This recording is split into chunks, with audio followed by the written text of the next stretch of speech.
तो नमस्कार दोस्तों, मैं दीपक नागर, दीपक इकोनॉमिक्स के चैनल पर आप सभी दोस्तों का स्वागत है। दोस्तों, एक इंपॉर्टेंट न्यूज आई है। बेसिकली न्यूज आप देख सकते हैं, स्ट्रॉन्ग डोमेस्टिक डिमांड।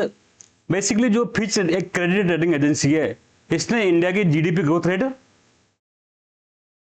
बढ़ाकर कितनी कर दी? 6.9% कर दी गई है। ये आप यहाँ पर देख सकते हैं, आउटलुक अपवर्ड टू 6.9%। तो इस न्यूज के बाद मैं आपको इस साल 2000 फाइनेंशियल ईयर जो चल रहा है 2025-26 के लिए जितनी भी इंटरनेशनल और नेशनल ऑर्गेनाइजेशन संस्था है, उन्होंने इंडिया की जीडीपी ग्रोथ रेट का कितना कितना एस्टिमेट लगाया दोस्तों, सारा डेटा मैं यहाँ पर दूंगा। इकोनॉमिक सर्वे से लेकर आरबीआई हो, चाहे वो एडीबी हो, चाहे वो वर्ल्ड बैंक हो, चाहे वो इंटरनेशनल मॉनेटरी फंड हो, कोई भी संस्था हो दोस्तों। जनरली कई बार इससे एक क्वेश्चन पूछ लिया जाता है कि निम्न में से कौन सी संस्था ने, या फिर कोई भी संस्था का नाम दे देंगे, जैसे इंटरनेशनल मॉनेटरी फंड ने इंडियन जीडीपी ग्रोथ रेट का कितना अनुमान लगाया। तो आप देख सकते हैं यहाँ पर मैंने एक पूरी पीपीटी तैयार करी है, जिसमें economic survey, reserve bank of India, world bank, international monetary fund, Asian development outlook, OECD, Moody's, Fitch और एसएनपी, ये सारी संस्थाओं का मैंने जीडीपी ग्रोथ रेट का डेटा दिया है। इवन मैंने दोस्तों यहां तक भी दिया है कि उन्होंने अपडेट किया, पहले कुछ और दिया था, बाद में अपडेट कर दिया। जैसे world economic outlook, international monetary fund ने पहले इंडिया की ग्रोथ रेट 6.2% का अनुमान किया था, लेकिन बाद में इसको बढ़ा के 6.4% कर दिया। तो ये तक भी मैंने शामिल किया गया दोस्तों। तो दोस्तों, हम बढ़ते हैं हमारे टॉपिक की तरफ। अगर आपको चैनल पसंद है और मेरा काम पसंद आ रहा है तो कृपया करके चैनल को लाइक करें, सब्सक्राइब करें और शेयर करें अपने दोस्तों को भी ज्यादा से ज्यादा। तो सबसे पहले दोस्तों जीडीपी के बारे में जानेंगे।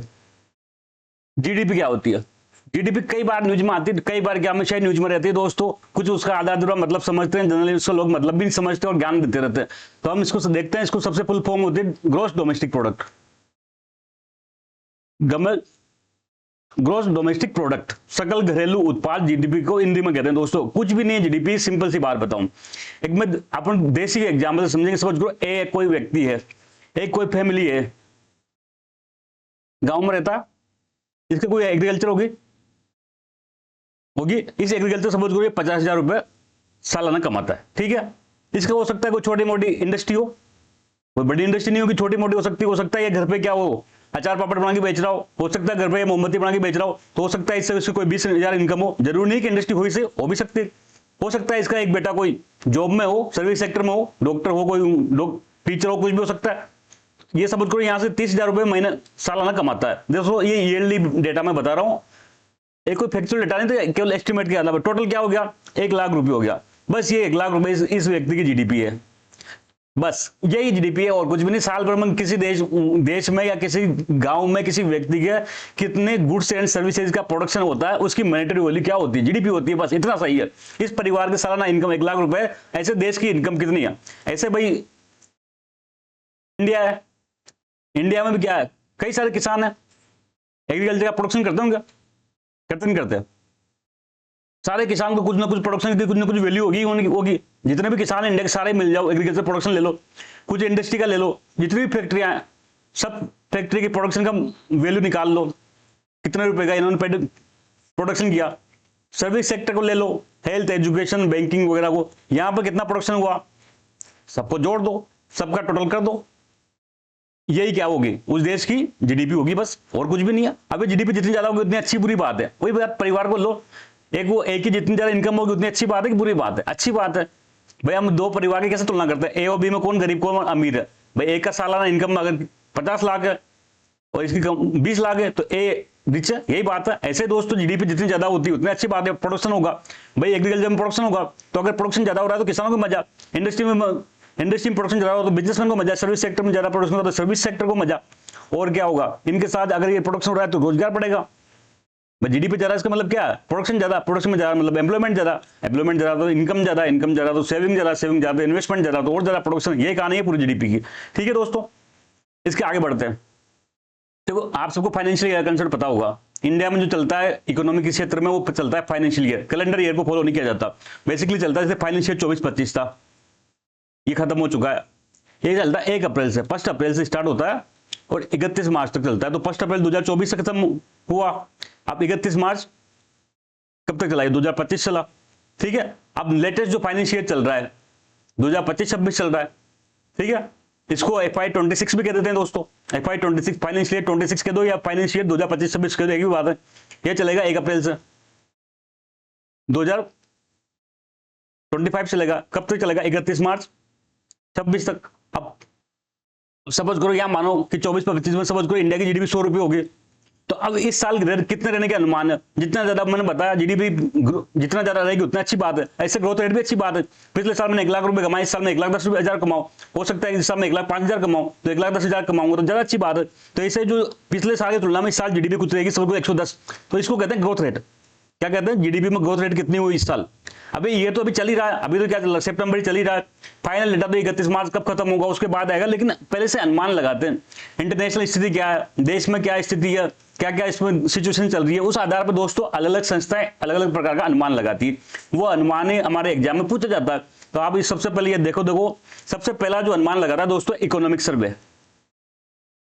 इकोनॉमिक सर्वे एक गवर्नमेंट का एजेंट, गवर्नमेंट का डॉक्यूमेंट होता है दोस्तों। हर साल को ये कब आता है? जनवरी के लास्ट डेट को आता है, जनरली 31 जनवरी को आता है। इसके एक दिन बाद क्या होता है? बजट आता है, ये तो आप सबको पता ही होगा। फाइनेंस मिनिस्ट्री बनाती है इसको, फाइनेंस मिनिस्ट्री बनाती है, बजट भी यही बनाता है। फाइनेंस मिनिस्ट्री के अंदर बेसिकली एक डिपार्टमेंट होता है, डिपार्टमेंट ऑफ इकोनॉमिक अफेयर्स, ये बनाता है। एक अधिकारी होते हैं chief economic adviser, chief economic adviser, इनकी देखरेख में ये तैयार होता है।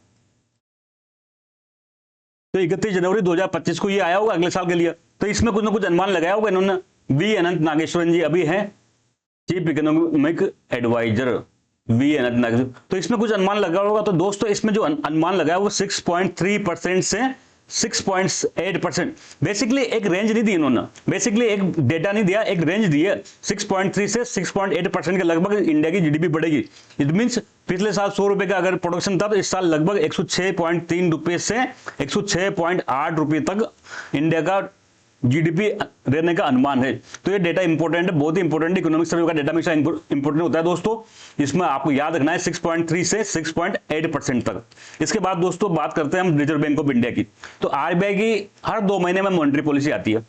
आप सबको पता होगा मॉनेटरी पॉलिसी की मीटिंग होती है, मॉनेटरी पॉलिसी कमेटी की मीटिंग होती है, मॉनेटरी पॉलिसी की कमेटी की मीटिंग होती है एमपीसी की हर 2 महीने में।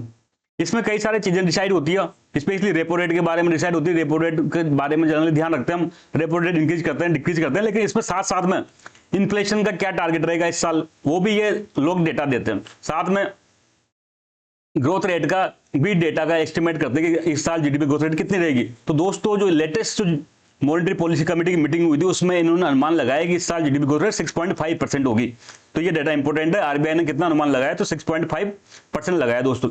ऐसे ही दोस्तों वर्ल्ड बैंक की एक रिपोर्ट होती है, वर्ल्ड बैंक की एक रिपोर्ट आती है, ये तो इंपॉर्टेंट है। देखो वर्ल्ड बैंक की रिपोर्ट हमेशा इंपॉर्टेंट होती है, एग्जाम में पूछी जाती है। Global economic prospectus, global economic prospectus, prospectus.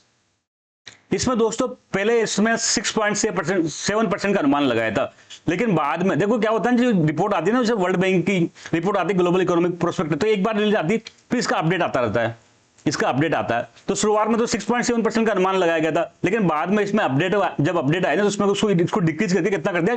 6.3% कर दिया गया दोस्तों। तो लेटेस्ट में वर्ल्ड बैंक के अकॉर्डिंग इंडिया की जीडीपी ग्रोथ रेट कितना परसेंट रहने का अनुमान है, तो वो डेटा है 6.3%। ये आप देख सकते हैं world bank global economic prospectus 6.3% data. ये जो ब्रैकेट में लिखा है मैंने ये पुराना है दोस्तों, इसको चेंज करके कितना किया गया? 6.3% किया गया। तो लेटेस्ट क्वेश्चन पूछा जाएगा। ऐसे दोस्तों international monetary fund, international monetary fund, इसकी एक रिपोर्ट आती है, बहुत ही फेमस रिपोर्ट है, दुनिया की सबसे फेमस रिपोर्ट यही है इकोनॉमिक की फील्ड में, world economic outlook, WEO, world economic outlook, WEO। दोस्तों इसने शुरुआत में इसमें 6.2% रहने की उम्मीद लगाई थी, लेकिन बाद में इसको इंक्रीज करके कितना कर दिया? 6.4% कर दिया। वही मैंने बताया, इसका बाद में अपडेट आया ना, उसमें इसको इंडियन जीडीपी ग्रोथ रेट को इंक्रीज कर दिया, 6.2% से बढ़ा के कितना कर दिया? 6.4% कर दिया। तो ये डेटा आप याद रखें। इंटरनेशनल मॉनेटरी फंड है, वर्ल्ड इकोनॉमिक आउटलुक 6.4% कर दिया दोस्तों, 6.2 से बढ़ा के। ऐसे दोस्तों एक एशियन डेवलपमेंट बैंक होता है, एशियन डेवलपमेंट बैंक होता है, इसकी रिपोर्ट होती है Asian development outlook, Asian development outlook, sorry. इसमें इसने इंडिया की जीडीपी ग्रोथ रेट रहने का अनुमान लगाया 6.5%। तो ये भी याद रखें, रिपोर्ट का नाम भी याद रखें। ये आप देख सकते हैं Asian development bank, Asian development outlook 6.5%। इसके बाद हम आगे बढ़ते हैं दोस्तों। तो इसके बाद ओईसीडी, ओईसीडी, ओईसीडी देखो ऑर्गेनाइजेशन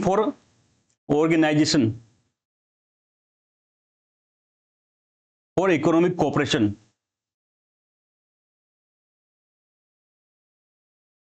एंड डेवलपमेंट।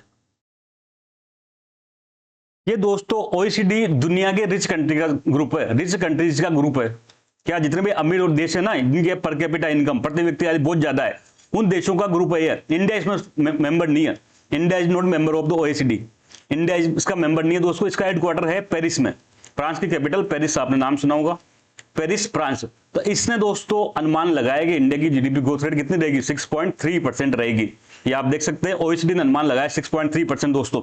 इसके बाद दोस्तों तीन मैंने बताया था क्रेडिट रेटिंग एजेंसी का कंसेप्ट होता है, जो दुनिया में क्रेडिट रेटिंग देती है प्राइवेट कंपनी वगैरह को, बॉन्ड को, शेयर्स को, इसको। तो दुनिया में तीन सबसे बड़ी कंपनी है क्रेडिट रेटिंग एजेंसी में, बिग थ्री। एक तो होती है स्टैंडर्ड एंड पुअर्स S&P, एक होती है मूडीज, इनकी रिपोर्ट भी कई बार आती रहती है, बहुत इंपॉर्टेंट होती है, और एक फिच होती है। इन तीनों ने भी अलग अलग अनुमान लगाया गया, वो हम यहां देख सकते हैं। तो सबसे पहले तो बिग थ्री का नाम याद रखें, स्टैंडर्ड एंड पुअर्स, मूडीज और फिच। इसकी देखो आप, सॉरी, इन तीनों का भी आप यहां देख सकते हैं। मूडीज ने अनुमान लगाया दोस्तों 6.3%, फिच ने अनुमान लगाया दोस्तों 6.9%। ये तो न्यूज पढ़ रहे थे हम, पहले इसने 6.5% लगाया था, लेकिन फिच ने अब इसको इंक्रीज करके कितना कर दिया, 6.9% कर दिया। और दोस्तों S&P ने 6.5%, ये देख सकते हैं आप। अब ये दोस्तों इसको आप याद रखें, नोट कर ले कहीं पर, और इसको रट लें, एग्जाम में सीधा ये क्वेश्चन पूछा जाएगा। तो दोस्तों आज के लिए इतना ही, जल्द मिलेंगे, तब तक के लिए थैंक यू, जय हिंद।